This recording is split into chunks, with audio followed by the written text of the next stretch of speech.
अगर कोई नया बच्चा जो हाँ। उसने अभी 11th-12th क्लियर किया है और वो अगर सीए बनना चाहता है तो वो कोचिंग कहाँ से करे और पढ़ाई शुरू कहाँ से करे? 11-12 तो पढ़ ली, लेकिन उसके बाद अगर आपको ग्रेजुएशन भी करनी है ना तो कानपुर जाना पड़ेगा। 12th में साइंस लेके भी सीए में आते हैं, ठीक है। ऐसा नहीं है कि आपने 11th में कॉमर्स लिया तभी आप सीए कर सकते हो। जो मैथ साइंस पढ़ के आता है ना उसे कॉमर्स बहुत आसान लगती है। अब जिस दिन दिवाली है उस दिन सारी जगह दिवाली का चहल पहल है, मतलब मार्केट में शोर है। आप घर में ही पढ़ोगे। अब या तो आपकी वजह से घर में एकदम दिवाली न मनाई जाए, सन्नाटा, ना कोई दिया जलाया जाए, ना कोई भगवान की पूजा की जाए, ठीक है। ऐसा तो हो नहीं सकता सर। ह्यूमन बीइंग है कि एक कमरे में बंद हो और बाहर डीजे बज रहा हो, बाहर एक फेस्टिवल माहौल हो और आपका ध्यान न भटके।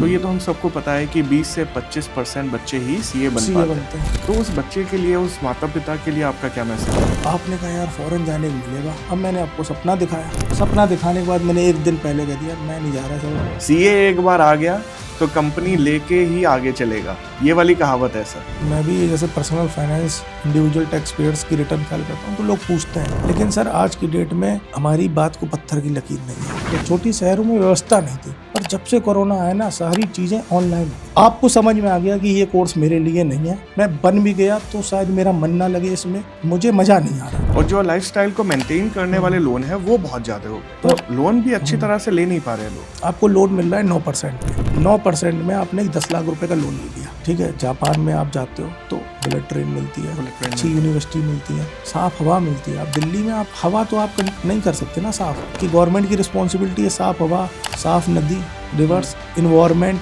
इंफ्रास्ट्रक्चर, रोड आप नहीं बना सकते। तो ये तो सरकार को इन रिटर्न देनी है। नमस्कार, स्वागत है आपका बेटर जंक्शन में, पावर बाय प्रेरणिक अकेडमी। मेरा नाम प्रियांक और आज मैं आपके साथ लेके आया हूँ डॉक्टर सीए पोरवल जी को, जो एक बहुत ही फेमस सीए है और प्रैक्टिस कर रहे हैं और बहुत लोगों को मोटिवेट कर चुके हैं और बहुत सारी अच्छी अच्छी एडवाइस देते हैं कि how to become a CA. तो आज हम बात करने वाले हैं अर्पित जी से और जानने वाले हैं कि अपनी फाइनेंस की जर्नी कैसे शुरू करी जाए और इसके अंदर अगर करियर बनाना है तो कैसे बनाया जाए। तो अर्पित जी, मैं आपका स्वागत करता हूं। थैंक यू सर, मैं सबसे पहले आपसे ये जानना चाहता हूँ कि आपकी जर्नी कहाँ से शुरू हुई? देखो, हर बच्चे की जर्नी ना, सीए की जर्नी 12th क्लास के बाद ही शुरू होती है। कुछ बच्चे 10th के बाद 11th में कॉमर्स चूज़ कर लेते हैं, कुछ 12th के बाद 12th में साइंस लेके भी सीए में आते हैं, ठीक है। ऐसा नहीं है कि आपने 11th में कॉमर्स लिया तभी आप सीए कर सकते हो। काफ़ी दोस्त हैं मेरे जिन्होंने 12th के बाद डायरेक्ट सीए किया। बेसिकली 12th के बाद वाले बच्चे जो साइंस लेके आते हैं वो जल्दी सीए बन जाते हैं। अच्छा। क्योंकि उन्हें 11th-12th में मैथ्स पढ़ी होती है और इस दुनिया का सबसे कठिन सब्जेक्ट मैथ्स माना गया है, तो उन्हें कॉमर्स बहुत आसान लगती है। जो मैथ्स साइंस पढ़ के आता है ना उसे कॉमर्स बहुत आसान लगती है। तो ये भी एक तरीका है, लोग बने हैं, मेरे फ्रेंड्स ही बने हैं। लेकिन मैंने तो 12th के बाद मैंने 11th-12th में कॉमर्स ली थी। जब मैंने कॉमर्स ली थी तो मुझे नहीं पता था कि मैं सीए ही करूँगा। बस मुझे मैथ्स से बहुत डर लगता था। तो मैथ्स से बहुत डर लगता था तो मुझे था कि कोई ऐसा सब्जेक्ट पढ़ना है जिसमें मैथ्स ना हो। अच्छा। तो मुझे किसी ने बताया कॉमर्स ले लो, उसमें मैथ्स नहीं होती है। मैंने कहा ठीक है। मैंने 10th के बाद मेरे इतने परसेंट तो थे 10th में कि मुझे साइंस मिल जाती, लेकिन मुझे कॉमर्स ही चाहिए थी। तो मैंने कॉमर्स लिया। 11th में मैं अपनी पढ़ाई कॉमर्स पढ़ने लगा। फिर 12th में मैं एक टीचर के पास पहुंचा जो मुझे अकाउंट्स पढ़ाते थे। तो वो उन्होंने मुझसे कहा यार फिर तुम्हारी अकाउंट्स बहुत अच्छी है, तुम सीए कर लो। मैंने कहा ये क्या होती सर? कह रहे हैं बस मैंने आज तक जितने बच्चों से बोला है सीए कर लो वो सब सीए बन गए, तुम भी कर लो। मैंने कहा कि एमबीए, दो ही कोर्स अच्छे थे। हाँ जी। कॉमर्स फील्ड में एक एमबीए और सीए। एमबीए में फिर मैथ्स है। मैंने कहा यही ऑप्शन बचता। अच्छा 12th मतलब मैं 10th तक तो एवरेज था, लेकिन 11th-12th में मुझे अपना मनपसंद का सब्जेक्ट मिला कॉमर्स। तो फिर मैंने कहा पिछले 13 साल से अभी तक पढ़ाई नहीं की है। तो 11th-12th में खूब जम के पढ़ाई करी, बहुत मतलब इंटरेस्ट से पढ़ाई करी। अभी तक तो क्या था कि लगता था यार पढ़ना है, स्कूल जाना है, कुछ सब्जेक्ट अच्छे लगते थे कुछ नहीं लगते। लेकिन हमने कहा 11th-12th अब तो अपने मन के पसंद के सब्जेक्ट है ना, अब तो परफॉर्म करना है। तो मैंने अच्छी पढ़ाई की, तो मेरा दिमाग बहुत अच्छा चलता था कॉमर्स में। तो मैंने कहा यार उन्होंने कहा कॉमर्स कर, ये सीए कर लो। मैंने ज्वाइन कर ली। तो मैंने अपने 12th के एग्जाम, बोर्ड एग्जाम से पहले ही सीए में रजिस्ट्रेशन करा लिया था। अच्छा। फिर उसके बाद फिर मैंने सीपीटी दिया, तो मेरा फर्स्ट अटैम्प्ट में सीपीटी क्लियर हो गया। फिर मैंने आईपीसीसी दिया, तो फर्स्ट अटैम्प्ट में मेरा आईपीसीसी भी क्लियर हो गया। फिर मैंने आर्टिकलशिप की 3 साल की। आईपीसीसी मैंने दिल्ली से पास किया। उसके साथ मैंने बीकॉम भी ज्वाइन कर लिया था डीयू यूनिवर्सिटी में। फिर मैंने जब 1 साल बीकॉम करा तो उसके बाद पता चला कि मेरे जब IPCC क्लियर हो गया, पता चला आप रेगुलर कॉलेज से बीकॉम नहीं कर सकते, तो मुझे स्कूल ऑफ ओपन लर्निंग से फिर मैंने बच्ची हुई 2 साल बीकॉम की गई। अच्छा, ओके। फिर उसके बाद मैंने आर्टिकलशिप करी, फिर CA फाइनल के एग्ज़ाम देने शुरू किए। तो कहानी यही है कि CA फाइनल में अटेम्प्ट्स लगे, लेकिन सर वही है कि अंत भला तो सब भला, अंत भला तो सब भला। तो आज CA बन गए, आपके साथ बैठे हैं, सौभाग्य मेरा। सर मेरा भी बड़ा सौभाग्य, मैं आपके साथ बैठा हूँ और बहुत सारी चीजें आज आपसे जानने को मिलेगी। बिल्कुल। तो सर एक ना मेरा ये सवाल था कि अगर कोई नया बच्चा जो इसने अभी 11th-12th क्लियर किया है और वो अगर CA बनना चाहता है तो वो कोचिंग कहाँ से करे और पढ़ाई शुरू कहाँ से करे? देखिए, कोरोना के बाद से ना दुनिया बहुत बदल गई, खास तौर से एजुकेशन सिस्टम। Right sir. अपने एजुकेशन की पूरा व्यवस्था चेंज हो गई। Right sir. पहले क्या होता था, हम लोगों को, जैसे मैं एक स्मॉल टाउन से हूँ, फफूंद औरैया कानपुर के पास, तो हमें वहाँ पे कॉमर्स 11th-12th तो पढ़ ली, लेकिन उसके बाद अगर आपको ग्रेजुएशन भी करनी है ना तो मिनिमम आपको कानपुर जाना पड़ेगा। Right sir.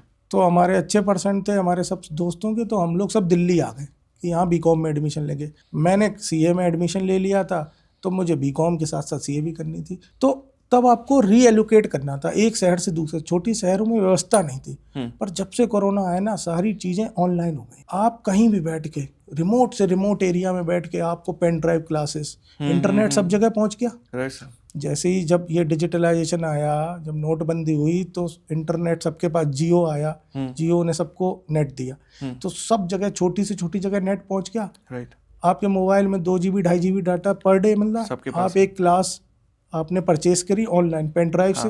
राइट। आप कहीं से भी बेस्ट से बेस्ट टीचर आपको जो इंडिया में लगता हो, मतलब बैरियर तो रहा ही नहीं सर। बैरियर रहा नहीं अब कि आपको कोलकाता जाके उस टीचर से पढ़ना, मुंबई जाके उस टीचर से पढ़ना।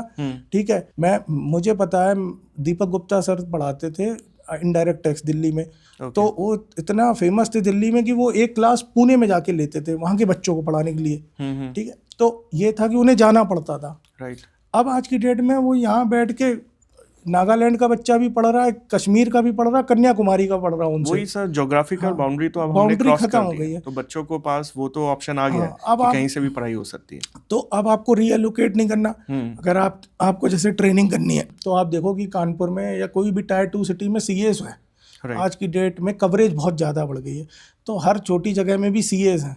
मेरे एक औरैया डिस्ट्रिक्ट में आज की डेट में 4 से 5 CA प्रैक्टिसिंग बैठते हैं। आप वहाँ जाके आर्टिकलशिप कर लो और अपनी क्लासेस। अब घर में रहने की काफ़ी सहूलियत भी है, आपको खाना मिल जाता है, माँ बाप को देख के उनका प्रेशर होता है, प्लस एक डिसिप्लिन रहता है घर में। ठीक है, यहाँ पे आपको आज़ादी मिल जाती है। आप एक 18 साल से एक स्कूल में जा रहे हो, वहाँ डिसिप्लिन में गए, पर CA में आके जब एकदम से आज़ादी मिलती है तो बच्चे बहुत फोकस हट जाता है। सर मेरा वही अगला सवाल था कि अगर हम CA की बात करें तो ये तो हम सबको पता है कि 20 से 25% बच्चे ही CA बनते हैं। और ऐसे में माता पिता जो बच्चे के साथ बहुत सारे सपने देख लेते हैं और उनका ये उम्मीद होती है कि हमारा बच्चा अगले 3 साल या 5 साल या 6 साल में CA बनेगा, पर सर हर बच्चा नहीं बनता। तो उस बच्चे के लिए, उस माता पिता के लिए आपका क्या मैसेज है? देखो, सबसे पहले तो माता पिता के लिए मैसेज है कि माता पिता एक बहुत बड़ी सिचुएशन में आ जाते हैं।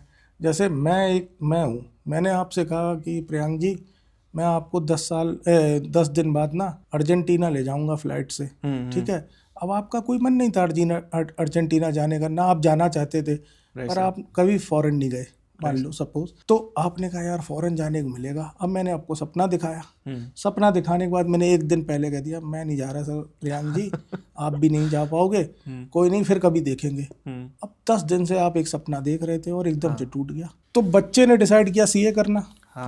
आज की डेट में सर हमारे माँ बाप हम पे कोई पढ़ाई नहीं थोपते। आप बच्चे की सहूलियत है, आप जो करना चाहें। आपने डिसाइड किया CA करना, उसके बाद आपके माँ बाप ने आपका सपोर्ट किया, उन्होंने भी सपना देखा कि हम CA साहब की मम्मी या CA साहब के पापा कहलाएंगे। अब आपने मेहनत की, आपसे नहीं हुआ या मेहनत नहीं हुई, आपने छोड़ दिया। अब नुकसान किसका है सर? सर आपका डिसीजन था, आपने लिया अपने फेवर में, आपने ही छोड़ दिया। ठीक है, पर जो बंदे, जो स्टेक होल्डर्स, जो साथ में लोग आपके साथ जुड़े हुए हैं, उनका सोचो सर। वो बैठे थे अपने मस्त जीवन में, आपने उनको एक सपना दिखाया, फिर आपने कहा कि नहीं जी ये सपना पूरा नहीं होगा। तो सर माँ बाप के लिए अपने लिए तो करना ही करना है, लेकिन जिनको आपने सपना दिखाया उनके लिए करना है, बने रहना है उनके साथ, बने रहना, सपोर्ट में रहना है। देखिए अगर आप सबसे, जैसे आपने छोड़ने की बात की, तो छोड़ना तब है सर जब आपको लगता है कि 100% मैं इस कोर्स को दे चुका हूँ, इससे ज़्यादा मैं एफर्ट नहीं डाल सकता। आपको समझ में आ गया कि ये कोर्स मेरे लिए नहीं है, मैं बन भी गया तो शायद मेरा मन ना लगे इसमें, मुझे मजा नहीं आ रहा। सर वैसे कोई सही टाइम होता है ये डिसीजन लेने का? सर देखो मैं ऐसे लोगों को भी जानता हूँ जो 40 साल में सीए बने, 45 साल में सीए बने। मैं ऐसे लोगों को जानता हूँ जिन्होंने एक अटेम्प्ट बाद ही छोड़ दिया। तो मतलब देयर इज नो एज आपको and no time, this is circumstantial, okay, person to person depend करेगा। जैसे मेरे लिए था कि मुझसे कोई रिलेटिव भी कहता था कि भाई कोई और कोर्स कर लो, ठीक है, बीकॉम के बाद फिर मैंने कोई और पढ़ाई नहीं करी, तब तक सीए करता। तो गवर्नमेंट एग्जाम के फॉर्म डाल दो, इतनी तो मेहनत कर ही लेते हो, सीए में आपके नज़दीक में पास हो रहे हो, तो गवर्नमेंट एग्जाम तो नहीं। मैंने कहा मेरी एक ही ख्वाहिश है, मुझे ये डिग्री इस दीवार पे चाहिए, चाहे कितनी भी एज लग जाए, ठीक है, मैं डिग्री चाहिए मुझे। तो मेरे दिमाग में कभी सेकंड थॉट नहीं आता था, ना कोई कोर्स करने का, ना कोई जॉब करने का, ना कुछ, ठीक है। मतलब मैं एग्ज़ाम से पहले भी कभी जॉब आर्टिकलशिप के बाद कभी ब्रशअप करने के लिए चीज़ें मैं चला जाता था काम करने, लेकिन कभी ऐसा नहीं होता कि अभी पैसे कमा लूँ। सर जैसे मेरा ये सवाल था कि कभी ना कभी तो माता पिता के लिए ये फाइनेंशियल क्रंच आता ही है। बिल्कुल जी, बच्चा पढ़ाई कर रहा है, जैसे अभी एक मूवी आई थी 12th फेल, उसमें दिखाया गया कि वो कितनी मेहनत कर रहा है, पर कहीं ना कहीं आके वो फाइनेंशियल क्रंच आपको तोड़ देता है, आपको परेशानी होती है। तो क्या प्लान बी रखना चाहिए जहाँ से एक सोर्स ऑफ इनकम आती रहे? देखिए कुछ चीज़ें हैं जिनको आप अवॉइड नहीं कर सकते। अब आप अगर फाइनेंशियल क्रंच है तो आप घर पे बर्डन नहीं बन सकते, ठीक है। और एक आपके आसपास लोगों ने कमाना शुरू कर दिया, आपके दोस्तों ने कमाना सुना। आपने जो सवाल पूछा ना, मैं कल एक सीए से ही मिला, काफ़ी उन्होंने अच्छा खासा मतलब मेहनत करी, और तो मैंने उनसे पूछा, उन्होंने अपनी जर्नी बताई उन्हें, तो उन्होंने कहा मैं ट्यूशन्स पढ़ाता था, अच्छा, ठीक है, और वो ट्यूशन से ना 10 से 15 हज़ार रुपये हर मंथ कमाते थे, ठीक है। वो उनके पेरेंट्स शायद उन्हें सीए करने में सपोर्ट नहीं कर रहे थे, लेकिन उन्होंने माता पिता से कहा कि आप सपोर्ट करो, फाइनेंशियली मत करो, इमोशनली कर दो, ठीक है, मैं कोई बर्डन नहीं डालूंगा और मैं बन के दिखाऊंगा सर सीए। तो ऐसा नहीं है कि सर आपके पास सारी सुख सुविधाएं हैं, जिनको पैसे की कोई दिक्कत नहीं वो सीए बन ही जाते हैं, और ऐसा भी नहीं है कि सर जिनको फाइनेंशियल क्रच है वो नहीं बनते हैं। सर आप अपना secondary income source of generate करके बन सकते हो, लेकिन सर अगर आपका एक एम है, आप जैसे मैं था, मुझे फैमिली से कभी फाइनेंस का प्रॉब्लम नहीं आया, तो मैंने कभी सर दूसरी जगह दिमाग ही लगाया। मैंने कहा सबसे पहले डिग्री कंप्लीट करनी है, पैसा कमाने के लिए ज़िंदगी पड़ी है। आप सोचो, पैसा कमाने के लिए आप सोचते हो कि यार मेरा कैरियर क्या है, मैं 28 साल का हो गया, 30 साल का, तो मैं पैसे ही नहीं कमा रहा हूँ। आप सोचो जिस दिन आप सीए बनोगे, आप 140 करोड़ से 4,30,000 में गिनती होगी आपकी, कितने कम नंबर है। आप अपने आप आपके पास पैसा आएगा, मतलब आप आज जीरो पे, आपका फ्रेंड आज 10 लाख रुपए 12 लाख रुपए एलपीए पे है, आप जिस दिन करोगे आप 1 साल के अंदर 10 लाख एलपीए पे आ जाओगे, और फिर आप इसमें मल्टीप्लाई होती है सर। सीए की इनकम सर ऐसा नहीं है परसेंटेज वाइज बढ़ती है, मल्टीप्लाई होती है 2x 3x 4x। तो ये कहानी है कि अगर आप सेल्फ सफिशिएंट हो, कि अभी आपको कोई दिक्कत नहीं फाइनेंस की, तो पहले पढ़ाई पे फोकस कर लो और वन शॉट में जितनी जल्दी हो सके निकाल लो, क्योंकि ये बहुत बड़ा टॉर्चर है सर, बार बार अटेम्प्ट देना।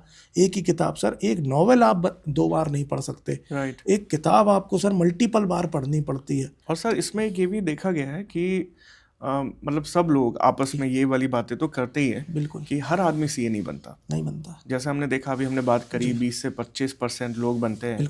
सर इसमें कहीं ना कहीं मुझे ऐसा लगता है कि जो इंस्टीट्यूट ये एग्जाम कंडक्ट करवा रहा है वो भी नहीं चाहता कि ज़्यादा बच्चे सीए बने। बिल्कुल रेगुलेट होता है सर रिजल्ट। जैसे सर मैं सिंपल सा एग्जांपल देता हूँ, सीए का एग्जामिनेशन दिवाली वाले दिन रखवा इस बार रखा गया। अब आप अपने आप बताइए, दिवाली वाले दिन कौन एग्जामिनेशन लेने आएगा, कौन बच्चा पढ़ाई करेगा, पटाखों की इतनी आवाज़ होती है। तो मतलब आपने तो एक ऐसे सिचुएशन में फंसा दिया ना कि वो ना आए। देखिए ये बात जो आपने कही ना, ये इसको मैं भी क्रिटिसाइज करना चाहूँगा। देखो सर, एक होता है कि एग्ज़ाम आप दे रहे हो, ठीक है, एक होता है माहौल। आप चाहते हो आप कठिन क्वेश्चन पेपर बनाओ, हम आंसर देंगे, नहीं दे पाएगा बच्चा फेल हो जाएगा। हाँ, लेकिन कम से कम सर्कमस्टेंसेस तो ठीक हो, फेयर हो, ठीक है, फेयर हो, पढ़ाई के हो। अब जिस दिन दिवाली है उस दिन सारी जगह दिवाली का चहल पहल है, मतलब मार्केट में शोर है, आप घर में ही पढ़ोगे। अब या तो आपकी वजह से घर में एकदम दिवाली ना मनाई जाए, सन्नाटा, ना कोई दिया जलाया जाए, ना कोई भगवान की पूजा की जाए, ठीक है, या फिर आप ऐसा तो हो नहीं सकता सर, ह्यूमन बीइंग है कि एक कमरे में बंद हो और बाहर डीजे बज रहा हो, बाहर एक फेस्टिवल माहौल हो और आपका ध्यान ना भटके। राइट सर, बिल्कुल। दिवाली के अगले दिन पेपर होते हैं सर। मैंने भी दिवाली की वजह से 7 साल दिवाली बताई, सीए फाइनल की वजह से 7 साल मैंने दिवाली सर यहाँ पे दिल्ली में कहीं अपने फ्लैट्स में रूम पे बनाई है, मैं घर नहीं गया, ठीक है। तो क्या है, दिवाली के अगले दिन एग्जाम होता था, इस बार उन्होंने दिवाली वैसे अगले दिन होता, पूरी रात दिवाली के पटाखे चलते थे, ठीक है। अब मैं कोशिश करता था कि 8 बजे पटाखे चलने शुरू हुए तो मैं 8 बजे तक सो जाऊँ, ठीक है, दिवाली वाले दिन, और मैं सुबह 3-4 बजे उठ जाऊँ। तो जैसे ही पटाखे बंद हो जाते 3-4 बजे, फिर मैं पढ़ लूँ सुबह 10-11 बजे, 2 बजे से पेपर होता। तो ऐसी अब मान लो आपका शेड्यूल ही कुछ और है पढ़ने का, अब दिवाली की वजह से आपको ये शेड्यूल बनाना पड़ा। सर मैं तो ये पूछना चाहता हूँ कि मतलब गवर्नमेंट चाहती क्या है कि सीए ना बने? नहीं, ज्यादा सीए बन जाएंगे तो देश का बनता धार हो जाएगा कि ऐसी सिचुएशन, मतलब ये तो सर अनफ्रेंडली सिचुएशन हो गई। ये तो ऐसा, मतलब आप जो आदमी पेपर सेट कर रहा है, जिसने देश शीट बनाई, उसे भी तो ये पता होगा कि दिवाली कब की आ रही है। इसी वजह से ये एग्जाम फिर पोस्टपोन्ड हुआ था। पोस्टपोन्ड होता है सर, पर ये सेट ही क्यों होता है? ये तो नेग्लिजेंस का एक क्लरिकल मिस्टेक भी कह सकते हैं, या जो अब हिंदुओं त्योहार। सर अगर एक बात बताइए, जैसे सीए बहुत ज्यादा हो गए क्वांटिटी में, तो क्या वो गलत है? सबसे बड़ी है कि हमारा इंस्टीट्यूट या हमारा रिजल्ट ही इसको रेगुलेट करता है। अब क्या है कि अगर बहुत ज़्यादा सीए हो गए तो क्या हमारी इंडस्ट्री, या देखिए 6-7 करोड़ लोग इनकम टैक्स भरते हैं, ठीक है, तो जो टैक्स बेस है ना वो बहुत अभी नैरो है, ठीक है। कंपनीज को भी रिक्वायरमेंट, मतलब हमारा इंस्टीट्यूट ये देखता है कि हमें कितने सीएस की रिक्वायरमेंट आने वाली है, वो इसी हिसाब से सीए बनते हैं। लेकिन सर ये तरीका गलत है। अगर आप एग्ज़ाम हुआ, आपने एग्ज़ाम लिया, फिर जो बच्चे के 200 मार्क्स आए ना, फिर उसको पास करो सर, फिर रिजल्ट को ना कर्टेल नहीं करना चाहिए। राइट, बिल्कुल ठीक है। अगर आपको रेगुलेट करनी है रिजल्ट, तो आप पेपर टफ बनाओ, क्योंकि बच्चे को ये लगेगा जी भाई तैयारी मेरी नहीं थी, पेपर टफ था, या पेपर का यही लेवल है, अब मैं इसके लिए अगली बार प्रिपेयर होऊंगा, ठीक है। अगर वो बच्चा 210 215 ला के भी फेल हो गया, तो वो तो फिर क्या करे सर, वो अपनी किस्मत को ही कोसेगा ना। कि अगर मेरे पेपर अच्छे हुए, ठीक है, हर बच्चे को पता होता है कि मेरा रिजल्ट क्या आएगा, ठीक है। 199 202 में तो थोड़ा डाउट होता है कि भाई कोई लग रहा है 200 आ जाएंगे उसके, 198 197 आए, किसी के लग रहा है 195 उसके 202, पर जिसके 215 आए ना वो कॉन्फिडेंट होता है मैं निकल जाऊंगा इस बार, पेपर दे के पता चला।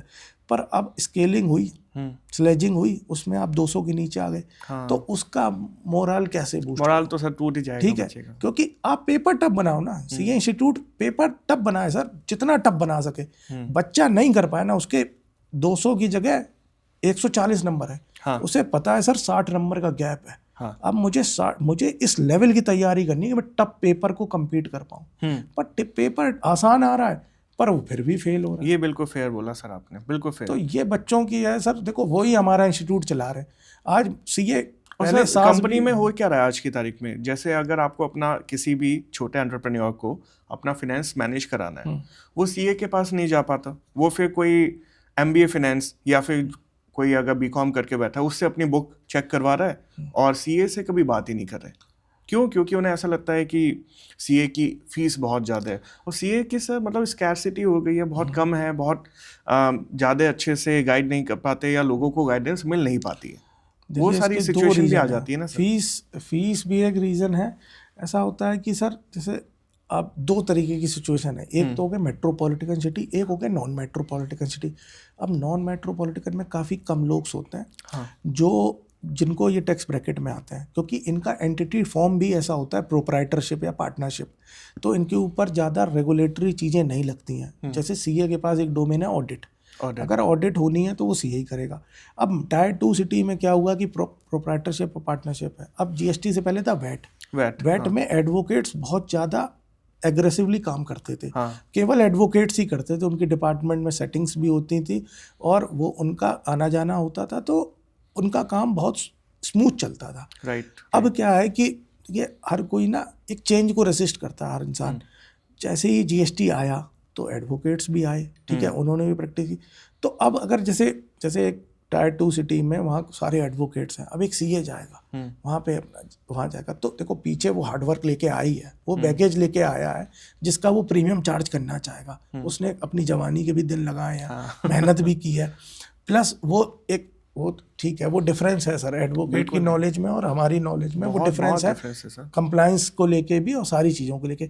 तो क्या होता है कि जब हम वहाँ जाते हैं तो हम थोड़ा प्रीमियम चार्ज करना चाहते हैं, पर अब क्लाइंट कह रहा है कि यार मेरी रिटर्न 500 में भर रही जीएसटी, मैं आपको 1500 2000 क्यों दूँ। तो फीस नहीं है सर, फीस ज़्यादा नहीं है सर। आप बताओ, आपको अपना ऑपरेशन कराना है तो आप एमबीबीएस डॉक्टर से ऑपरेशन कराओगे या फिर एक गली के डॉक्टर से ऑपरेशन कराओगे? सर मैं इस बात पे ध्यान दूंगा, मेरा फ्यूचर सिक्योर है। नहीं, वही बात आपकी वाली बात से एग्री करता हूँ। आप उसी से कराओगे ना जो अच्छा काबिल डॉक्टर है, काबिल जो डॉक्टर आपकी जिंदगी बचा सके। पर आप टैक्स प्रोफेशनल चूज करते टाइम नहीं सोचते हो, क्योंकि सर डर नहीं है वहाँ, आपको जान जाने का डर है। और टैक्स फाइनेंस अपने मैनेज करते टाइम आपको ये डर नहीं है कि आपको जेल होगी, क्योंकि जेल होती नहीं है। आपको ये डर नहीं है नोटिस। आप ये देखो सर, कोई एक शरीफ आदमी जिसको एक बार नोटिस आ जाता है, उसकी रात की नींद खराब हो जाती है, राइट सर, क्योंकि वो कहता है यार मैं लिटिगेशन में फंस गया, मेरे ऊपर केस चल गया। तो वो एक ट्रॉमा है सर। अच्छा, इसलिए लोगों को ये लगता है कि ठीक है आएगा नोटिस तब देखा जाएगा, ये एटीट्यूड है सर। इसीलिए छोटे शहरों में सर सीए को इतना वो नहीं दिया जाता, लेकिन अब अवेयरनेस बढ़ रही है सर। और सीएस ने भी ये सोचा है कि हाँ जी, हमें अगर compete करना है, सर्वाइव करना है, तो हमें अपनी फ़ीस को अलाइन करना होगा। हमें अपनी क्लाइंट, देखिए हमारा प्रोफेशन बहुत अच्छा है।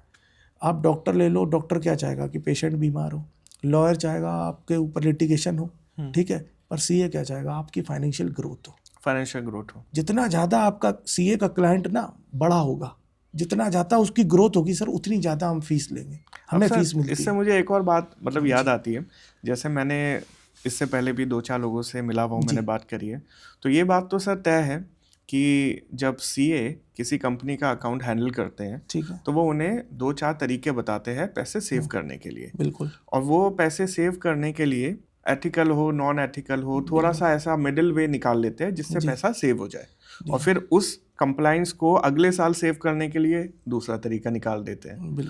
तो फिर ऐसे ये साइकिल चलती रहती है, और सीए को एक कंपनी के बहुत सारे राज पता होते हैं कि पैसा कहाँ कहाँ पे एडजस्ट हुआ है, और इसी वजह से जो मालिक होते हैं वो अपने सीए चेंज नहीं करते। सीए एक बार आ गया तो कंपनी लेके ही आगे चलेगा, ये वाली कहावत है सर। तो क्या सर इसी वजह से मतलब थोड़ी से रूड भी होते हैं सीए कि हमेशा उनकी चलती है, जो उन्होंने कह दिया मालिक वही मान लेता है? देखो सर, पुराने ज़माने में तो रुतबा बहुत था सीए का सर, अभी भी है वैसे तो। हाँ, अभी भी है सर रुतबा, लेकिन क्या है कि सर ऐसा भी नहीं है कि अब सर हमारे ऊपर भी बहुत रेगुलेशंस है। इंस्टीट्यूट की डिसिप्लिनरी कमेटी है, नाफरा है, काफ़ी एंटी इवेजन है, एंटी ब्राइवरी, मतलब काफ़ी चीज़ें हैं जो हम लोगों को भी रेगुलेट कर रही हैं, और हमारे ऊपर भी डर है, ठीक है। तो ऐसा नहीं है कि सर हम कोई टैक्स फ्रॉड करवाते हैं। हाँ। हम तो जैसे अगर कोई टैक्स में लूप होल्स है, यहाँ टैक्स प्लानिंग करी जा सकती है, वैसे क्लाइंट्स को सजेस्ट करते हैं। देखिए आज की डेट में कोई बिजनेसमैन टैक्स नहीं देना चाहता। आप देखो इंडिया में सर कॉर्पोरेट टैक्स इतना कम हो गया है, 26% तो रेट कम हो गया। इसका कारण क्या था कि कंपनीज बाहर जा रही थी। Individual tax payers, individual tax percentage ज़्यादा है जो कंट्रीब्यूट कर रहे हैं, जबकि कॉर्पोरेट टैक्स में पीछे 19 से पहले ही अपोजिट होता था, तो कोई कॉर्पोरेट टैक्स नहीं देना चाहता। अब सर सीए के पास एक डिलेमा है कि जी टैक्स पे करो। अब उनको प्रॉफिट हुआ भी है तो भी वो टैक्स नहीं पे करना चाहते हैं। तो अब टैक्स नहीं पे करना चाहते हैं तो उसके लिए क्या है, खर्चे करवा देंगे। हाँ। तो ये है कि सर हम खर्चे करवा सकते हैं। हम उनसे कहेंगे सर आप एक्सपेंस अगर जो आगे वाले महीनों में बुक कर रहे हो, आप अप्रैल में एक मशीन लेने की सोच रहे हो, वो आप मार्च में ले लो, आपको उसका डेप्रिसिएशन मिल जाएगा। ठीक है, 1 महीना करके भी आपको इनकम टैक्स 6 महीने का डेप्रिसिएशन दे देता है। तो ऐसे खर्चे कुछ है। आपकी स्टाफ अगर हायरिंग करना चाहते हो, ठीक है, आप बोनस देना चाहते हो तो ईयर एंड बोनस दे दो जिससे कि आपका टैक्स कम हो जाए। तो ये है सर लॉ में तरीके हैं, ये इन तरीकों को यूज़ किया जाता है। कोई सीए किसी टैक्स फ्रॉड एक्टिविटी में नहीं होता है कि जी बोगस चीज़ें डलवा दी। नहीं सर, हम लोग टैक्स को कम करने के लिए लॉ के दिए हुए प्रोविजंस को ही यूज़ करते हैं, जो लॉ ने बताए हैं, जो लेजिटिमेट है। ठीक है, क्योंकि सर देखिए सिंपल फाइनल अकाउंट तो अकाउंटेंट भी बना रहा है। बिल्कुल सर। फिर हमें एक्सपर्टीज किस चीज़ की है? अगर देखिए हर आदमी अपना क्लाइंट, डॉक्टर अपने पेशेंट को खुश रखता है ना, तो हमें भी सर अपना पेशेंट हमारा जो क्लाइंट है, तो सर हमें अपने बिजनेसमैन जो हमारा क्लाइंट है उसको भी खुश रखना है। अब उस केस में फिर हमें क्या होता है सर कि हम उनकी इच्छाएं हमें पूरी करनी होती हैं, और वो हम कोई गलत काम नहीं करते सर। ये बिजनेसमैन ही खुद पूछते हैं कि हमें बता दीजिए, हमें कोई रास्ता बता दीजिए। हाँ, मतलब वो कहते हैं कि सर हमें देखिए इतना टैक्स देना है, हमें इतना प्रॉफिट हुआ है, अब सर प्रॉफिट को कैसे कम करें जिससे कि हमारा टैक्स कम हो जाए। तो प्रॉफिट को कम करने के लिए देखो दो ही तरीके हैं सर, एक्सपेंस, या तो आपको प्रॉफिट कम कर लो या फिर एक्सपेंस बढ़ा लो। तो प्रॉफिट कम करना होगा तो टैक्स आपने पूरा वो टैक्स चोरी में आ जाएगा, इवेजन हो जाएगा। पर हम एक्सपेंस, ठीक है, जब मार्च से पहले अगर हमसे क्लाइंट कंसल्ट करता है तो हम उसको बताते हैं सर ये एक्सपेंस आप कर लीजिए जो आप फ्यूचर में प्लान करने वाले अभी प्लान कर लीजिए। जिससे ये होता है सर कि एक प्लानिंग के तहत टैक्स प्लानिंग से हम उसका टैक्स रिड्यूस करा देते हैं, जिससे क्लाइंट भी खुश, और आगे चल के देखिए प्रॉफिट हुआ है तो वो आगे चल के गवर्नमेंट को टैक्स मिल ही जाएगा। एट द टाइम आपको डेफरमेंट मिल गया। तो ये एक तरीका होता है सर। जब ये जैसे आप उन्हें कंसल्ट करते हैं ये सारी चीज़ें, तो मेरा तो मतलब एक ये बिलीव है कि हमारा जो देश है ना वो सीए ही चला रहे हैं। ऐसा कुछ नहीं है सर, होता है। मैं आपको समझाता हूँ। जैसे मान लेते हैं कि एक ग्रुप ऑफ पीपल है, वो अपना टैक्स बचाना चाहती है, हाँ। और वो सीए को कंसल्ट करते हैं जी। सीए अगर एडवाइस करता है कि आप इंश्योरेंस में डाल दो, तो उस साल इंश्योरेंस सेक्टर बूम हो जाता है। वो बोलते हैं कि आप प्रॉपर्टी में डालो, तो प्रॉपर्टी सेक्टर बूम हो जाता है। वहीं पे गाड़ियाँ महंगी होनी शुरू हो जाती है। तो सर ये एडवाइस भी कहीं ना कहीं टैक्स सेविंग एडवाइस ही होती है। हाँ बिल्कुल, लोग पूछते हैं, लोग मुझसे भी, मैं भी जैसे personal finance individual tax payers की रिटर्न फाइल करता हूँ तो लोग पूछते हैं, ठीक है। लेकिन सर आज की डेट में कोई हमारी बात को पत्थर की लकीर नहीं है। आज सोशल मीडिया में सर इतनी फाइनेंशियल लिटरेसी है कि लोग ना जाके उस चीज़ को तुरंत क्रॉस वेरीफाई करते हैं। अच्छा। जैसे मैंने उनसे बोला कि आप म्यूचुअल फंड में पैसा डालिए, तो वो अपना रिस्क और रिवार्ड रिटर्न चेक करते हैं कि क्या उनकी रिस्क टेकिंग कैपेसिटी के हिसाब से म्यूचुअल फंड ठीक है, या वो टर्म प्लान। अब अगर मैं उनसे कहता हूँ टर्म प्लान ले लीजिए, तो वो जाएंगे, सर्च करेंगे, 4 टर्म प्लान वालों से बात करेंगे कि कौन सा बेटर है। तो आज की डेट में सोशल मीडिया ने सर हर इंसान को बहुत लिटरेट कर दिया, ठीक है। आप उस फील्ड के भी नहीं हो तो भी आपको काफ़ी, मैंने ऐसे क्लाइंट्स हैं जो खुद आईटीआर अपनी भर देते हैं सर, क्योंकि उन्होंने वीडियो देखी यूट्यूब पे। यूट्यूब आज की डेट में सबसे बड़ा स्कूल है सर, सारी चीजें सबसे बड़ा स्कूल है। आपको कुछ भी, आप जैसे आमिर खान ने 3 इडियट्स में कहा था ना, स्कूल जाने के लिए एडमिशन नहीं लेना पड़ता, बस कपड़े होने चाहिए उस स्कूल के। ऐसे ही यूट्यूब ने कहा वो भी नहीं चाहिए, अब आओ बस इंटरनेट पैक होना चाहिए। आप यूट्यूब पे क्वेश्चन डालो, आपको बड़े से बड़ा एक्सपर्ट की वीडियो मिल जाएगी उस चीज़ को लेके। तो देखो सर, फाइनेंशियल लिटरेसी बहुत चीज़ है। तो हम हर इंसान को, मुझे भी अगर कोई चीज़ खरीदनी होती ना तो मैं क्रॉस वेरीफाई करता हूँ, ठीक है, कि हाँ ये चीज़ ठीक है कि नहीं। आप अगर किसी डॉक्टर से ऑपरेशन कराने जाते हो, आप उसको रिव्यू देखते हो कि इस डॉक्टर ने पहले क्या। आप अमेजोन पे प्रोडक्ट खरीदने जाते हो, रिव्यू देखते हो ना, राइट। तो ऐसे ही हम कोई गाइडेंस देते हैं तो उसका रिव्यू देखें कि क्या एनपीएस लेना ठीक है, क्या पीपीएफ लेना ठीक है, क्या हेल्थ इंश्योरेंस ठीक है। हम उसको कैटेगरी सजेस्ट कर सकते हैं। देखिए टैक्स बचाने के कुछ 4-5 ही तरीके हैं, हम वही सजेस्ट करते हैं, ठीक है। अब आपको एज ए इन्वेस्टमेंट अगर आपको जैसे रियल एस्टेट में पैसा डालना है या उसमें डालना है, तो इन्वेस्टमेंट एडवाइज़र अलग होते हैं, वो आपकी वेल्थ मैनेज करते हैं। सर थोड़ी सी एडवाइस आज आप हमें दे दीजिए। जैसे अगर आपने अभी बात करी पर्सनल फाइनेंस की, तो एक नॉर्मल आदमी को अपना पर्सनल फाइनेंस कैसे मेंटेन करे, मतलब कहाँ पे लोन ले, कहाँ पे इन्वेस्ट करे और कहाँ से सेविंग करे, मतलब ये थोड़ा सा आप एडवाइस दे सकते हो एक नॉर्मल आदमी के लिए? बिल्कुल सर, पर्सनल फाइनेंस बहुत बड़ी चीज़ है। ये तो मेरा ये मानना है कि ये 5th 6th स्टैंडर्ड के बाद जब मैथ्स समझ में आने लगती है ना बच्चों, ये एक सब्जेक्ट कंपलसरी होना चाहिए बचपन में ही। बिल्कुल सर, वेरी गुड। आप समझो, देखो सर, आप उसे एनवायरनमेंट पढ़ा रहे हो, डिजास्टर पढ़ा रहे हो, पर पर्सनल फाइनेंस नहीं पढ़ा रहे हो। वो देखो हर आदमी पढ़ क्यों रहा है? कमाने के लिए। और वो जो पैसा है कमा के लाएगा, वो कैसे यूटिलाइज करना, उसको कैसे चलाना। कोरोना में देखो आपको कितनी बुरी हालत हुई लोगों की। क्या था कि आज की डेट में हमारी जनरेशन क्या है, हैंड टू माउथ है। आप 1 लाख 2 लाख 3 लाख रुपए के पैकेज वाले भी उतनी ही ईएमआईज होती हैं। सेविंग किसी की नहीं होती सर। अब क्या है, कोरोना में सर देखो 6 महीने के लिए सब बंद पड़ गया, आपकी जॉब चली गई, आपके पास, मैंने कोरोना में देखा, मैंने पढ़ा कि कम से कम 6 महीने की लिक्विडिटी आपके पास होनी चाहिए एट ए टाइम, कभी भी किसी बिजनेस को भी और पर्सनल भी। आपका अगर एक महीने 50,000 रुपये महीने का खर्चा है तो आपको 3 लाख रुपए आपके पास एट ए टाइम होने चाहिए। देखिए सर, प्राइवेट नौकरी कभी भी जा सकती है, दूसरी मिलने में पता नहीं कितना टाइम लगे। तो आपको लिक्विडिटी में, जैसे ये नहीं आपने रियल इस्टेट में पैसा लगा दिया, ठीक है, अब रियल इस्टेट में लगा दिया, आपको जब ज़रूरत होगी ना तब आप बेचने जाओगे, बिकेगा नहीं, बिकेगा तो कम पैसों में बिकेगा। क्योंकि एक कहावत है ना कि आपका टाइम खराब चल रहा है, ये तब खराब चल रहा है जब दुनिया को पता चल जाए खराब चल रहा है। हाँ। अगर किसी को नहीं पता आपका टाइम खराब चल रहा तो वो नहीं खराब चल रहा। हाँ। जिस दिन मार्केट में पता चल गई कि इस बंदे को पैसे की जरूरत है, वो आपको कभी उस वैल्यू नहीं देंगे। बिल्कुल। तो सर ये है कहानी कि ये चीज़ें आपको मैनेज करके चलनी है कि कितना आपको अपना पैसा जो आप कमा रहे हो वो खर्च करना है, कितना सेव करना है, ठीक है, अपनी रिक्वायरमेंट के हिसाब से। जैसे 6 महीने मैंने एग्जांपल दिया, तो 6 महीने का लिक्विडिटी आपके पास बैंक अकाउंट में होनी चाहिए हर समय, या ऐसा होना चाहिए कि 1 और 2 डेज में मार्केट पे आप लिक्विडिटी कर लो। देखो सर, आजकल इस समय शेयर मार्केट अभी कहाँ पहुँच गया है, रिटेल इन्वेस्टर, कोरोना में सर पूरी इंडिया की तस्वीर ही बदल दी। बिल्कुल। लोगों के पास कुछ काम नहीं था, पैसा था सर, उन्होंने शेयर मार्केट में लगाना शुरू किया।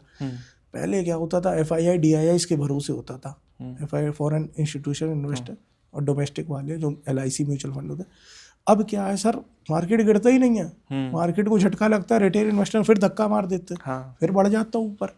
पैसा कितना है सर लोगों के पास, लेकिन सर वो हर चीज़ आपको मेंटेन करनी है कि कहाँ कहाँ लगाना। और ये कहावत है ना, सारे संतरे एक टोकरी में नहीं रखने चाहिए। हाँ। तो ये भी है कि सारा पैसा शेयर मार्केट में लगा दिया, सारा गोल्ड में नहीं सर, सब जगह डाइवर्सिफाई करिए अपना पोर्टफोलियो, गोल्ड में भी लगाइए, शेयर में भी लगाइए, म्यूचुअल फंड में भी लगाइए, FDs भी करिए, रियल इस्टेट में भी लगाइए, हर जगह लगाइए सर आपका। और एज ग्रुप के हिसाब से ये देखो सर, जनरल क्वेश्चन है, जैसे एक 20 साल का बंदा है जिसके पैकेज है सर 15 लाख 20 लाख रुपए, उसकी रिस्क टेकिंग कैपेसिटी बहुत है, उसके ऊपर कोई डिपेंडेंट नहीं है, वो अपना पैसा कहीं भी डाले, कितनी भी रिस्क ले सकता है सर, फ्यूचर एंड ऑप्शन भी कर सकता है। एक और क्वेश्चन मुझे आपसे पूछना था कि ये तो हुआ कि हम अपना पैसा कहाँ पे इन्वेस्ट करें जी।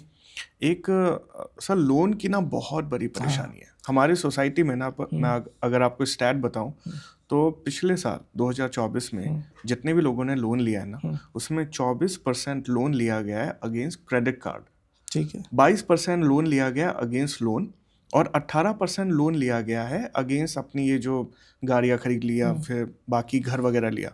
मतलब जो एसेट पे लिए जाने वाले लोन थे वो कम है, और जो लाइफस्टाइल को मेंटेन करने वाले लोन है वो बहुत ज़्यादा हो गए। देखो सर, तो लोन भी अच्छी तरह से ले नहीं पा रहे लोग। मैं एक चीज़ बताऊँ आपको, मेरा एक बिलीव है कि आप उस चीज़ का कभी लोन मत लो जिसको आप कैश में नहीं खरीद सकते। ओके, ठीक है, अगर आप आज एक गाड़ी खरीदने जा रहे हो तो आप उस गाड़ी को अगर कैश में नहीं खरीद सकते हो तो आप उसका लोन मत लो। सर आपको स्टैट ना जान के बड़ी हैरानी होगी, 70% कार आर ऑन लोन, और उन पे 90% का लोन अभी भी चल रहा है। तो लोन लेना सही बात है सर, अच्छी बात है। देखिए मेरे पास अगर 15 लाख रुपए हैं तो मैं 15 लाख की गाड़ी खरीद के अपनी लिक्विडिटी जीरो नहीं करूंगा। आप समझिए, जैसे आपको लोन मिल रहा है 9% पे, 9%, ठीक है, अब आप 9% में आपने 10 लाख रुपए का लोन ले लिया, ठीक है सर। आप अगर आपके पास एक बिजनेस है, जैसे मेरा बिजनेस है, मैं उसमें इन्वेस्ट करता हूँ पैसा, या मेरा कैपिटल इंटेंसिव नहीं है, लेकिन मान लो कि कोई एक ट्रेडर है या कोई मैन्युफैक्चरर है जो 10 लाख से 25% की रिटर्न बना रहा है, तो सर उसको लोन लेने में क्या दिक्कत है? 15% बचा रहा है सर, बिल्कुल सही, 9 पे कर रहा है, 25 बना रहा है, तो लोन सर गलत नहीं है। पर आप लोन तब लो जब आपकी सोर्स ऑफ इनकम इतनी हो कि वो आप आराम से चुका सको। आपकी नौकरी भी चली जाए तो आपके हाथ में दूसरी नौकरी तुरंत हो। लोन कभी सर हमें हमेशा अपनी यूटिलाइजेशन, आपकी जो ज़रूरतें हैं उनके लिए वो चीज़ें हमेशा लेनी चाहिए, ना कि जैसे आपके कलीग्स ने अगर आईफोन ले लिया तो आपको आईफोन लेना है। सर मैं आपको आईफोन का भी अभी एक स्टैट बताने वाला हूँ। ये आईफोन अभी आया था, आईफोन 16, वो टाइटेनियम। सर एप्पल ने इंडिया में तकरीबन, मैं आपको बताऊं, 4 लाख के ऊपर यूनिट बेच दी एक ही महीने में, और उनमें से 90% लोन पे। तो why people are buying Apple if they can't afford it? तो ऐसा भी ये सही है या गलत है सर? मतलब क्योंकि मोस्टली लोग आज की तारीख में एप्पल में देखता हूँ तो पढ़े लिखे लोगों के हाथ में कम, और वीडियो बनाने वाले और जो आप मैं समझ पा रहे होंगे मैं क्या बोलना चाह रहा हूँ। उनके हाथ में ज़्यादा फ़ोन नज़र आता है। सर देखो, वही पैसा आप खर्च करके ना आप एक कोर्स कर लो, हाँ, जिससे आप पढ़ लो, और पढ़ के ना आप कितने भी एप्पल खरीद सकते हो फिर। बिल्कुल तो सही बात बोली सर। ये चीज़ें सर, आपको शो ऑफ के लिए कभी अपना जीवन नहीं जीना। आपको अपना जीवन जीना है कि आपके लिए क्या ज़रूरी है। पैसा सर बहुत मेहनत से आता है, जब तक आप कमाओगे नहीं ना तब आपको, मुझे भी बचपन में लगता था यार 5 रुपए तो पापा से मांगे, देने में क्या दिक्कत है। आज मेरा 10 का नोट भी गिर जाता तो मुझे महसूस होता है कि यार किस महीने मैं उसको ढूंढता हूँ सर। 10 का नोट भी 2-4 मिनट तो देता ही हूँ उसको ढूंढने में, ऐसे नहीं गिर गया, इतना पैसा भी नहीं है। लेकिन सर ये है कि आपको पैसे की वैल्यू पता होनी चाहिए। कोरोना एक ऐसा लेसन था, लोगों को सिखा के गया, पर लोग नहीं सीखे सर। दोबारा आप देखो कोरोना में क्या हुआ, लोग अपने घरों में गए वापस, ठीक है। एक ऐसी स्थिति थी, शहर काटने को दौड़ रहे थे, सन्नाटे पड़े थे सर, लोग अपने होम टाउन गए। आज की डेट में सर फिर क्या उस होम टाउन में अपने माँ बाप के पास फिर लोग जा रहे हैं? उनके बुलाने पे भी नहीं जा रहे हैं सर। क्यों नहीं जा रहे हैं? क्योंकि अब ज़रूरत निकल गई, ठीक है। अब उन्हें यही शहर ही अच्छा लग रहा है। अब यहाँ भागने के अलावा और कुछ है नहीं सर इस शहर में, ठीक है। तो सबसे बड़ी दिक्कत यही है कि आप EMIs पे अपने खर्चे बढ़ाते जाओ। सर आजकल ना ये भी देखा गया है कि सब बच्चे ना शेयर मार्केट की तरफ बहुत एक्टिव हो गए। मतलब एक मार्केट में ना अलग ही लहर है कि मुझे शेयर मार्केट चलाना है, पार्टिसिपेशन बहुत मैं 2 स्क्रीन लगाऊंगा और उस पर कैंडल देखूंगा और मैं शेयर मार्केट में इन्वेस्ट करूंगा। और इसी वजह से काफ़ी टाइम में शेयर मार्केट बहुत वॉलेटाइल हो गया है, एकदम से ऊपर जा रहा है और अभी डाउन भी है।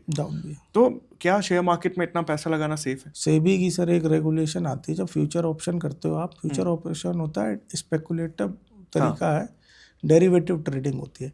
तो उसमें एक रिस्क डिस्क्लोजर आता है कि 10 आउट ऑफ 8 मेंबर्स या people participation in future derivative trading इनकर लॉस। तो ये बात सेबी बोल रहा है। अब 10 में से 8 लोग तो लॉस कर रहे हैं। आप मतलब आप ऐसी चीज करोगे जहाँ 10 में से 8 लोग लॉस कर रहे हैं, तो गैम्बलिंग है सर, ठीक है। आप कितनी भी नॉलेज ले लो, ठीक है, आप ये समझो कि सर ऊपर गया, कोई चीज ऊपर गई, वो 100 रुपए से ऊपर गई, 110% हुई।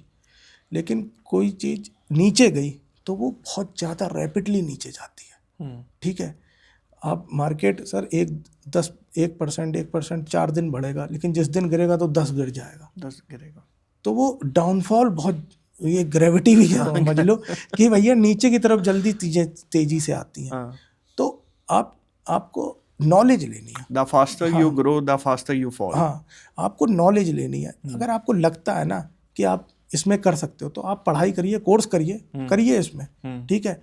लेकिन इस काफ़ी लोगों का पैशन है सर, शेयर मार्केट से ही पूरा जीवन चला रहे हैं। लेकिन सर कहीं व्हाट्सएप पे टिप आ गई, टेलीग्राम पे टिप आ गई, उससे मत करिए। आप चार्ट पढ़ना सीखिए, ठीक है, करिए, प्लस लालच मत करिए। अगर आपको प्रॉफिट हो गया एक ट्रेड में, निकल जाइए उस दिन मार्केट के लिए, उस दिन आप हॉलीडे कर लीजिए अपनी। आपको 15 मिनट में आपने 10,000 1 लाख कमा लिए ना, जैसे आपकी कैपिटल होती है, आप बैठ जाइए। ये मत सोचिए सर शुरू में पहले दिन सबको प्रॉफिट हो जाता पहली ट्रेड में, लेकिन वो ओवर ट्रेडिंग की वजह से शाम तक लॉस हो जाता सर। तो ये है चीज़ें कि सर आपको एक लिमिट पता होनी चाहिए कि मेरी कैपिटल है सर, मेरा हार्ड अर्न मनी है, तो उसको कहाँ खर्च करना है। सर देखो बिजनेस है सारे, देखो उसमें रैपिड ग्रोथ भी है, तो more the risk more the return. तो अगर रिस्क है तो रिटर्न भी ज़्यादा है। लेकिन सर वही है कि आपको नॉलेज होनी चाहिए, और मार्केट बहुत, हर्षद मेहता ने कहा था नहीं, ये मार्केट बहुत बड़ा समुंदर है, ये पूरे भारत की प्यास बुझा सकता है। स्पेकुलेटिव ट्रेडिंग से बढ़िया आप इन्वेस्टिंग करिए। जैसे मार्केट गिरता है आप पैनिक मत करिए, और कभी भी लोन लेके पैसा नहीं लगाना चाहिए ट्रेडिंग में या इन्वेस्टिंग में। पैसा ऐसा लगाना चाहिए जिसको आपको स्क्वायर ऑफ नहीं करना पड़े जबरदस्ती। आप करिए। आज सोचिए सर, उन्होंने कहा था, हर्षद मेहता जी ने ये थी इन्वेस्ट इन इंडिया, एक ही टिप दी थी, इंडिया में इन्वेस्ट करिए। आज यहाँ समझिए आप, आज से 5 साल पहले इंडिया क्या था और आज क्या है, और अब आज से 10 साल बाद इंडिया कहाँ पहुँचेगा। हम लोग बहुत यूथ वाली देश हैं सर। यूथ अगर नौकरी नहीं मिली तो वो व्यापार करेगा, कुछ ना कुछ बिजनेस करेगा सर, वो देश आगे बढ़ेगा। यहाँ से आप देखना सर, निफ्टी कहाँ पहुँचेगा, सेंसेक्स कहाँ पहुँचेगा। इन्वेस्ट करिए, वेट करिए, पेशेंस रखिए। लेकिन सर आप जैसे एक तरफ आप देश की बातें करते हैं, तो दूसरी तरफ हमारे देश में तो आज की तारीख में कोई रहना ही नहीं चाहता है। Everyone is planning to move Dubai, क्योंकि दुबई में taxation rate are very better, वहाँ पे फैसिलिटी अच्छी है, इंटरनेशनल मार्केट मिलता है, सारी कनेक्टिविटी है। आप ऑनलाइन केवल 5-6 लाख रुपए से अपना बिजनेस दुबई में शुरू कर सकते हैं, वहाँ पे नागरिक बन सकते हैं। तो सर ऐसे अगर हम टैक्सेशन इंडिया में फॉलो करेंगे तो हर आदमी अच्छे अच्छे बिजनेसमैन तो छोड़ के जा रहे हैं। ये टैक्सेशन सिस्टम इंडिया में बहुत मतलब और देशों के मुकाबले बिल्कुल वैसे ही है। अच्छा। जैसा और देशों में वैसे ही इंडिया में, पर यहाँ दिक्कत क्या है, सुविधाएं नहीं है। ठीक है, जापान में आप जाते हो तो बुलेट ट्रेन मिलती है, अच्छी यूनिवर्सिटी मिलती है, साफ हवा मिलती है। आप दिल्ली में आपको साफ, देखिए आप इंफ्रास्ट्रक्चर, हवा तो आप नहीं कर सकते ना साफ, ये तो गवर्नमेंट की वो है कि गवर्नमेंट की रिस्पॉन्सिबिलिटी है साफ हवा, साफ नदी, रिवर्स, इन्वायरमेंट, इंफ्रास्ट्रक्चर, रोड आप नहीं बना सकते, तो ये तो सरकार को इन रिटर्न देनी है। खैर इस पे काम कर रही है गवर्नमेंट, लेकिन सर कुछ बेसिक चीज़ें हैं जैसे एजुकेशन है, ठीक है। अब गवर्नमेंट क्या कर रही है कि हाई क्लास जो इंडिया छोड़ के जा रहा है, आप समझो जिसकी 1 करोड़ रुपए इनकम है वो भी 30% टैक्स दे रहा, सरचार्ज मिला दो थोड़ा ऊपर से, मैं कह रहा हूँ जिसकी 98 लाख वो भी 30% दे रहा, 15 लाख वाला भी 30% दे रहा। तो ये टैक्स ना इम्पेयर बहुत है कि 98 लाख वाला भी 30% के टैक्स रेट में आ रहा और 15 वाला भी आ रहा। तो टैक्स आप देखो फॉरेन, अब कंपनी जैसे आप कह रहे हो देश छोड़ के जा रहे हैं, जैसे अगर मैं कनाडा की बात बताऊं, हमारे बहुत ही पंजाब से बहुत सारे लोग कनाडा शिफ्ट हो गए, कुछ लोग ऑस्ट्रेलिया शिफ्ट होते हैं, सबकी प्रेफरेंस भी अलग अलग है। बिल्कुल, लंदन वाली अलग कम्युनिटी है, कनाडा वाली अलग है, दुबई वाली अलग है। बिल्कुल सर, इन सब का यही कहना है कि अगर हम उस वाले देश में टैक्सेशन दे रहे हैं तो एटलीस्ट हमारी बीमारी, हमारा खाना, हमारी फैसिलिटी, हमारा ट्रांसपोर्टेशन, वो सब बहुत अच्छा है। सर केजरीवाल जी सीएम बने थे, इतनी बड़ी बड़ी बातें उन्होंने बोली थी, सीसीटीवी लगवा दूंगा, ये लगवा दूंगा। सर अपने आप तो वो जेल चले गए। अब हम किस पे यकीन करें? जो आदमी काम करने के लिए चलता भी है, जैसे मोदी जी ने सफाई अभियान उठाया, मुझे वो अकेले ही नजर आते हैं सर। 2-4 दिन सब कंपनियां नजर आती है कि हम भी करेंगे, लेकिन कोई आगे बढ़ाने वाला ही नहीं है। तो ऐसे में आदमी का देश छोड़ना बनता है, उसे ऐसा लगता है कि नहीं अब यहाँ पे कुछ बचा नहीं है। देखो सर, देश देखो, आपके पास अगर कोई समस्या है तो आप उस समस्या से भागोगे या समाधान ढूंढोगे? समाधान ढूंढोगे सर। सबसे बड़ी बात तो जो बिजनेसमैन है सर, बिजनेसमैन के पास बहुत इंफ्रास्ट्रक्चर होता है। अगर ये बिजनेसमैन जो बड़े बड़े हाउसेज हैं, अगर ये जिम्मा उठा लेना, देश में कुछ इनिशिएटिव ले लें, गांधी जी कहते हैं कि be the change you want to see in the world. तो अगर आपको कोई चेंज चाहिए तो आप सबसे पहले उस पर करो। देखिए मैं ये नहीं कह रहा हूँ कि पॉलिटिकल पार्टीज जो सत्ता में हैं, जो चला रही हैं, उनकी कोई गलती नहीं है सर, बिल्कुल गलती है सर। आप ना, लेकिन सर आप बताओ कितने लोग पॉलिटिक्स में आना चाहते हैं? क्या कोई युवा पॉलिटिक्स में आना चाहता है? केवल पावर और मनी के लिए। आप क्रिटिसाइज कर रहे हो कि जी केजरीवाल जी काम नहीं कर रहे हैं। मैं आपसे कहूंगा जी पटपड़गंज से आप चुनाव लड़ना चाहोगे? लक्ष्मी नगर से आप चुनाव लड़ना चाहोगे? नहीं लड़ो सर। अगर हम लोग अगर हम क्रिटिसाइज कर रहे हैं तो हम क्या वो चेंज के लिए आगे अग्रसर हैं? अगर पॉलिटिक्स काम नहीं कर रही है, अगर हमारे करंट लीडर्स काम नहीं कर रहे हैं, तो क्या आप लीडर बनना चाहते हो? अगर आप लीडर नहीं बनना चाहते हो तो फिर आप क्यों क्रिटिसाइज कर रहे हो? सर ये सवाल अगर मैं आपसे पूछूं, लाइक आप सीए अरविंद केजरीवाल जी भी फाइनेंस से ही है, इनकम टैक्स डिपार्टमेंट से है वो। उन्होंने बोला कि मैं फाइनेंस को एकदम मजबूत कर दूंगा जी। सर आप भी ये सीईओ, मैं अगर आपको ये अपॉर्चुनिटी दूं, जैसे वो नायक मूवी आई थी, 1 दिन का सीएम, अगर मैं आपको 1 दिन का सीएम बना दूं, सर आप क्या फैसले लेंगे? सर 1 दिन के सीएम में मैं तो सबसे पहले तो वो फैसले लूंगा, पहले तो डिपेंड करेगा मैं किस स्टेट का सीएम बनता हूँ। अच्छा ठीक है, तो मान लेते हैं दिल्ली का ही बन गए आप। दिल्ली का सीएम तो सबसे पहले तो हवा साफ करूंगा। अच्छा। क्योंकि ये देखो सर, हर एज क्लास का बच्चा लोग यहाँ रह रहे हैं, बच्चे भी हैं सर, न्यू बॉर्न बेबी भी इसी हवा में सांस ले रहा है। अब मान लो हम लोग तो एक एज ग्रुप हो गए, हमारा शरीर बिल्ट हो चुका है, थोड़ी बहुत पॉल्यूशन हम लोग टॉलरेट कर सकते हैं, पर नया बच्चा वो इसी हवा में सांस ले रहा है। सर हवा साफ करना बहुत जरूरी है, क्योंकि सर इससे लंग्स में भी इफेक्ट पड़ रहा है। दिल्ली का AQI कभी कभी इतना बेकार हो जाता है। अभी मैं मीम्स देख रहा था कि जो ये हॉलीवुड जला है, वहाँ के जलने के बाद भी AQI दिल्ली से अच्छा था। दिल्ली से अच्छा है। तो हवा एक बहुत बड़ी चीज़ है। दूसरा सर एक एजुकेशन पे काम किया। तो ये केजरीवाल जी जो जैसे फ्रीबीज देते हैं, मैं इस पे बिलीव नहीं करता हूँ सर। अभी मैंने कल परसों में न्यूज़ देखी है कि बच्चों के लिए 50% ऑफ होगी मेट्रो में, उन्होंने मोदी जी को चिट्ठी लिखी है अभी। देखिए स्टूडेंट, बच्चे, वुमेन्स के लिए। हाँ, उन वुमेन्स के लिए मैं ये कहता हूँ, चलिए स्टूडेंट्स को थोड़ा सा फाइनेंशियल क्रंच होते हैं, ठीक है, लेकिन सर अगर कोई एक नॉर्मल पब्लिक के लिए कोई फ्री नहीं होना चाहिए। मैं कहता हूँ उसके लिए आप एम्प्लॉयमेंट ड्रिवन, ठीक है, ट्रेनिंग प्रोग्राम्स आप ऐसे चलाइए, ITI है, जैसे ऐसे कोर्सेज हैं, आप उनको काबिल बनाइए।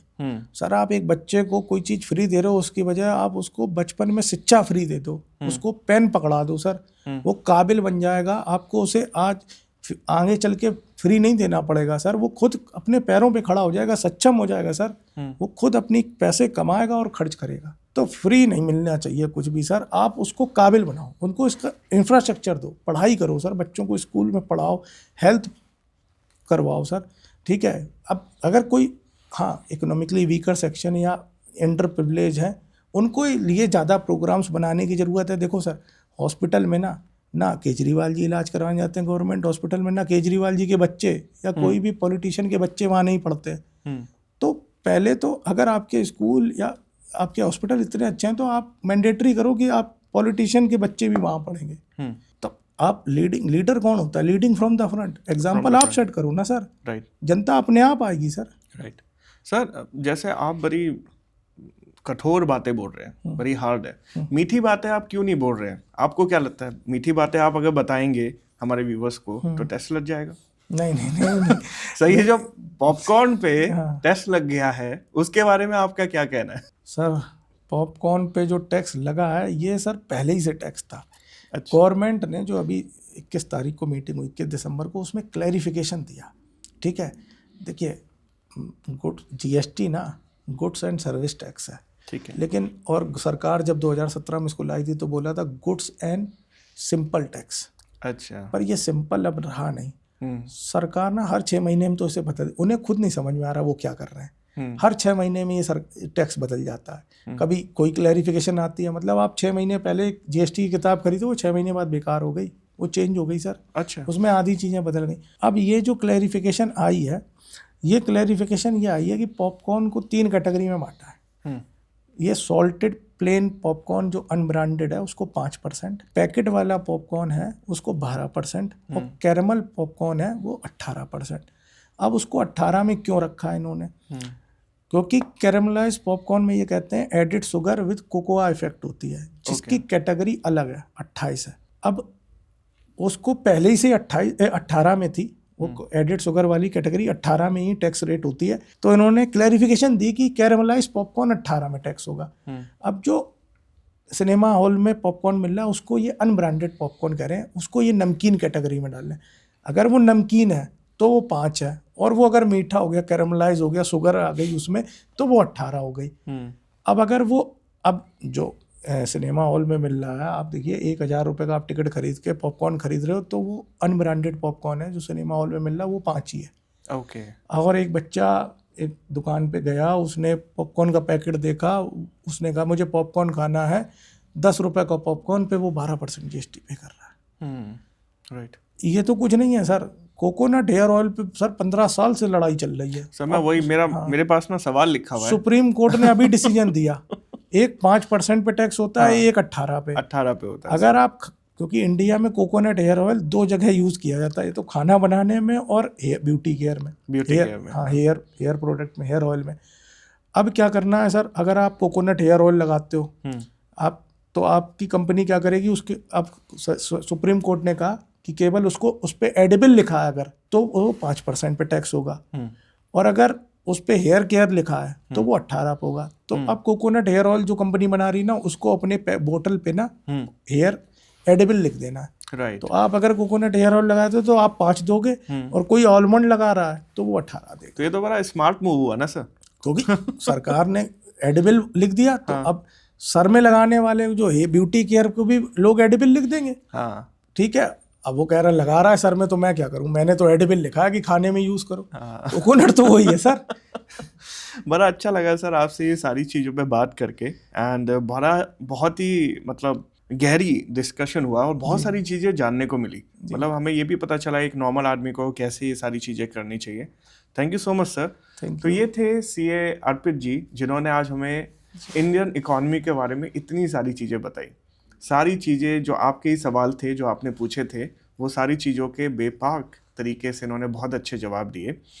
अब मैं इनके साथ एक रैपिड फायर करना चाहता हूँ और कुछ सवाल इनसे पूछना चाहता हूँ। तो मैं इनवाइट करता हूँ अपने ही टीम मेंबर को।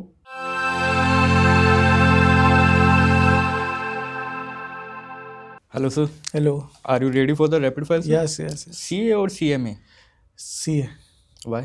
क्योंकि सर देखिए, एक हमारे पास जब आपको कोर्स करना है ना, तो फिर सीएमए अगर एक जगह आपको 80% मेहनत से कोई डिग्री मिल रही है और फिर 100% से मिल रही है, तो मैं ये सजेस्ट करूँगा कि एक बार वन शॉट लेके, क्योंकि सीए, सीएस, सीएमए तीनों कोर्स में आज की डेट में सबसे ज़्यादा पावर, सबसे ज़्यादा जो ब्रांड वैल्यू है ना, वो सीए की है। तो अगर आप हिम्मत सीएमए के लिए जुटा सकते हैं तो एक स्टेप और आगे लेके सर सीए के लिए जुटाइए, अलग मजा है सर इसको। Okay sir. Sir, what is the difference between CA और सीएस? सीए और सीएस, देखिए, कंपनी सेक्रेटरी जो है वो एक कंप्लाइंस रिलेटेड काम करते हैं। कंपनीज के बोर्ड ऑफ मीटिंग्स, उनके मिनट्स बनाना, फाइलिंग करना, ठीक है।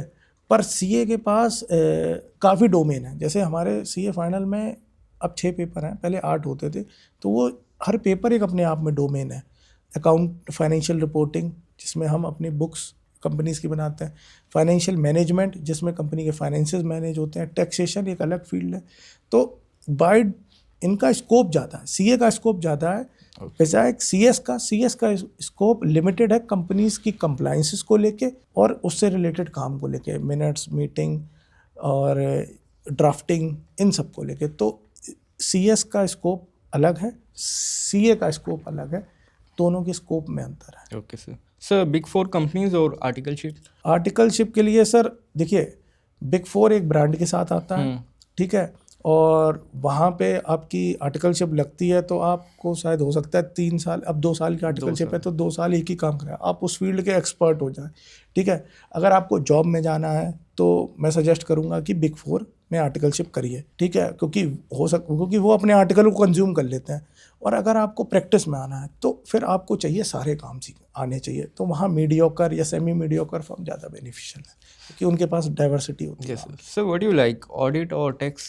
पर्सनली सर देखिए पसंद तो मुझे ऑडिट है, लेकिन अभी ऑडिट्स में ना आपको ऑडिट की जो एप्लीकेबिलिटी होती है वो शुरुआत में तो कंपनीज पे होती है, लेकिन जो ऑडिट जो फैसिनेट करती है, जैसे लिस्टेड कंपनीज की audit, statutory audit, internal audit, उनकी एक लिमिट्स है कि इतना टर्नओवर के बाद ही मिलती है। तो एक नए सीईओ को ना पहले टैक्स में ही काम करना पड़ता है, लेकिन सर दोनों अच्छे लगते हैं मुझे। इनडायरेक्ट टैक्स भी बड़ा अच्छा लगता है, डीटी और ऑडिट। मतलब मैं थोड़ा, किसी और सीए से पूछेंगे तो वो बहुत क्रिस्टल क्लियर हो सकता है, मेरे लिए दोनों फील्ड बहुत मतलब डिलेमा नहीं है। और लेकिन एज ए सीए इंडस्ट्री में पूछोगे तो लोग टैक्स को ज़्यादा प्रेफर करते हैं। Okay sir. Sir, where is the hub of CA institute? CA की जो कोचिंग्स हैं उनका देखिए, आप आज की डेट में, मैंने जैसे बताया पहले भी अपने पॉडकास्ट में, कि अब कोरोना के बाद ये निकल चुका है, ये हब वाला सिस्टम ख़त्म हो चुका है। अब आप देखो कि दिल्ली में भी बच्चे कम हैं, अब वो अपने अपने शहर छोड़ के नहीं आते हैं, वहीं पे आर्टिकलशिप ज्वाइन करते हैं और वहीं से अपनी क्लासेस कंप्लीट करते हैं। दिल्ली में सीए की अभी भी आपको बहुत बच्चे दिख जाएंगे, क्योंकि यहाँ डीयू भी है। डीयू में बच्चे बीकॉम करने आते हैं, फिर उन्हें पता चलता है अपने कॉलेज में कि यार भाई आप सीए कर रहे हो, तो वो, क्योंकि अभी डीयू का स्कोप है सर। डीयू में बहुत बच्चे अभी भी आते हैं अपना शहर छोड़ के, डीयू से बीकॉम कर रहे हैं। तो दिल्ली एक बहुत बड़ा हब है। जब उन्हें पता चल रहा है यार बीकॉम के साथ साथ भी कुछ करना चाहिए, तो वो फिर यहाँ दिल्ली में सीएस आपको ज़्यादा मिल जाएंगे। और देखिए मुंबई भी है, लेकिन दिल्ली हमेशा कॉमर्स के लिए ही जानी गई है। दिल्ली यूनिवर्सिटी का Shri Ram college of commerce Asia का बना होता है, वैसे काफ़ी कॉलेज है यहाँ पे, तो है सर। मतलब अभी दिल्ली बहुत बड़ा हब है सीए के लिए। और जो चीज़ें हैं, जैसे जयपुर में इस समय एक नई इंडस्ट्री खड़ी हो रही है, कोटा IITs के लिए है, पर जयपुर में जो अतुल गुप्ता और ये जो टीचर हैं ये दोनों आप ही दोनों ब्रदर हैं, AIR-1 इनकी, तो काफ़ी अच्छा पढ़ा रहे हैं। तो यहाँ पे भी है, एक सर कलकत्ता है, पुणे है सर, और मुंबई है, तो काफ़ी city. Sir, my last question is that कि जब कोई स्टूडेंट सीए के पेपर देता है और जब रिजल्ट आने का टाइम होता है तो उससे कैसे मेंटली प्रिपेयर रहे, क्योंकि कई बार देखा मैंने बहुतों के हाथ कांपते हैं, चेक बिल्कुल, करने में सबके डरता है काटते हैं। बंदा, और एंजाइटी होती है बहुत ज़्यादा। देखो इसका सबसे बढ़िया तरीका है जो मैं अपनाता था कि मैं अपना रिजल्ट खुद नहीं देखता था, ठीक है। अच्छा। आप अपना रिजल्ट किसी और से दिखवा सकते हो, पर हाथ तो आपके तो भी कांपेंगे। जब दूसरा बंदा आपका रोल नंबर डालेगा तो कांपेंगे। देखो इसके लिए सबसे बड़ी बात है कि सर जितनी मेहनत आपने की है ना, उतना ही डर आपको लगता है। Yes. क्योंकि डर आपको इस चीज़ से लगता है कि यार ये अब दोबारा ना पढ़ना पड़े, मैं इससे बाहर आके ना अब अपने जीवन, क्योंकि सर देखो ये जब आप सीए कर रहे होते ना, वो पीरियड बहुत क्रूशल पीरियड होता है आपकी लाइफ का। मतलब आप 18 साल से शुरू करोगे और 24-25 में ख़त्म करोगे। आपने कॉलेज लाइफ नहीं एंजॉय करी, आप किताबों के बीच, जब लोग पढ़ रहे थे आप ट्रेनिंग कर रहे थे, Yes. ठीक है, रियल वर्ल्ड में उतर चुके थे। 19 साल में आप रियल वर्ल्ड में आप क्लाइंट से डील कर रहे हो, ठीक है, एक जिम्मेदारी भी आ जाती है। फिर उन चीज़ों से आपको, हमें ये लगता है कि सर अब नहीं, अब हो गया सर, मेरी पढ़ाई का हो गया, अब मुझे सर बना दो, डिग्री दे दो। और देखो सर क्या है कि बीकॉम का रिजल्ट आता है ना, तो आप उतनी मेहनत भी नहीं करते हो, तो आपको खुशी भी उतनी नहीं होती। इस कोर्स की यही अच्छाई है कि अगर आपने मेहनत करी है ना, तो खुशी भी आपको बहुत होती है। तो जब खुशी ज़्यादा होगी तो डर भी ज़्यादा लगेगा। लेकिन सर ये कोर्स की ब्यूटी है, देखिए हम लोग हमेशा क्या करते हैं कि जर्नी से घबराते हैं, मंजिल दिखती है। सर जर्नी एंजॉय करो, आप पढ़ाई को एंजॉय करो, आपको पता ही नहीं चलेगा कब सीए बन गए। आप ये मत सोचो यार कि ये हम क्यों पढ़ रहे हैं, आप ये सोचो कि पढ़ के इसी से तो पैसा कमाना है। अच्छे से पढ़ो, कभी आप शॉर्ट टर्म मत सोचो कि पास होने के लिए पढ़ना है, आप ये सोचो कि हमें काबिल बनने के लिए पढ़ना है। जो रेंचो मॉडल था ना 3 इडियट्स में, वो कहता था रट्टा मत मारो, काबिल बनो, कामयाबी झग मार के तुम्हारे पीछे आएगी। तो यही कहानी है सर कि अपनी पढ़ाई ऐसे करो कि एंजॉय करो। सर आपने खुद से चुना सी है, ये 6th क्लास की केमिस्ट्री नहीं है जो आपसे ज़बरदस्ती पढ़वाई जा रही। सर चुनी है तो उसे देखो हर सब कोर्स में ऐसे होते हैं कि 2 सब्जेक्ट आपको अच्छे लगेंगे, 2 नहीं लगेंगे, लेकिन सर पास होने के लिए तो 40 सब में चाहिए। Thank you so much sir. Thank you ji. तो ये था रैपिड फायर।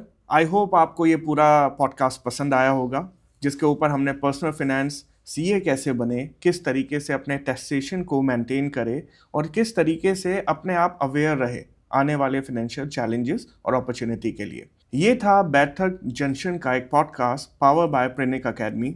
मिलते हैं अगले पॉडकास्ट में कुछ और नया सीखने के लिए। तब तक के लिए गुड बाय।